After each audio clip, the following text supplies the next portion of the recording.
Should you buy the Lunar King skin? This is definitely an interesting skin. So apparently the king is a tiger. At least that's what it looks like. When I first looked at the skin, it looked like the king might just be dressing up as a tiger, but he is definitely a tiger. You can tell just by looking at his feet and looking at his hands and all that stuff.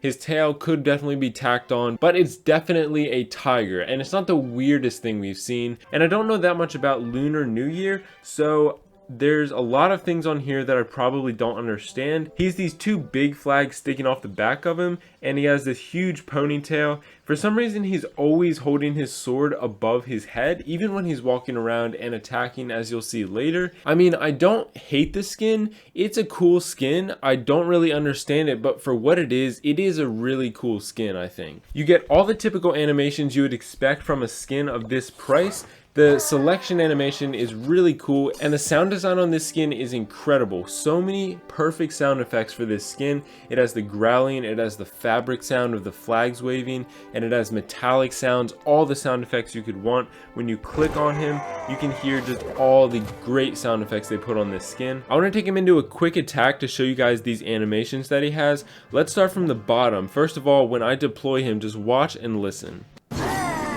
So now as he attacks, he has this really cool scratching effect you can see on all the buildings he attacks, which is so cool, and I think that's probably my favorite attacking animation out of any skin. Again, you can see whenever he walks around, he's just holding his sword above his head, which I don't understand, but maybe someone knows something about Lunar New Year which makes sense to them.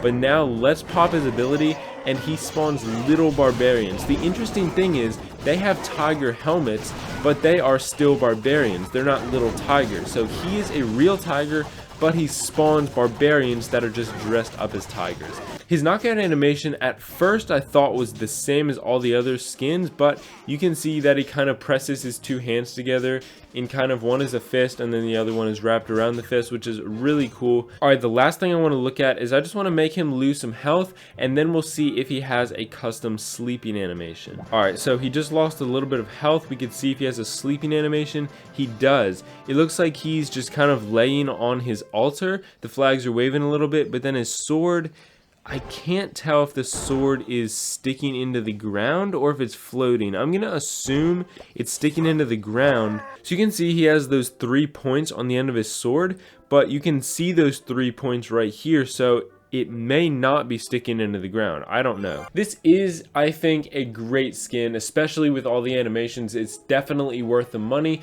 if you like to spend money on Clash of Clans. Obviously, this comes down to opinion and the amount of money you're willing to spend on a skin. I'm going to be reviewing and pointing out any Easter eggs that might be in the new Tiger Mountain scenery, so if you're not subscribed, make sure to subscribe for that.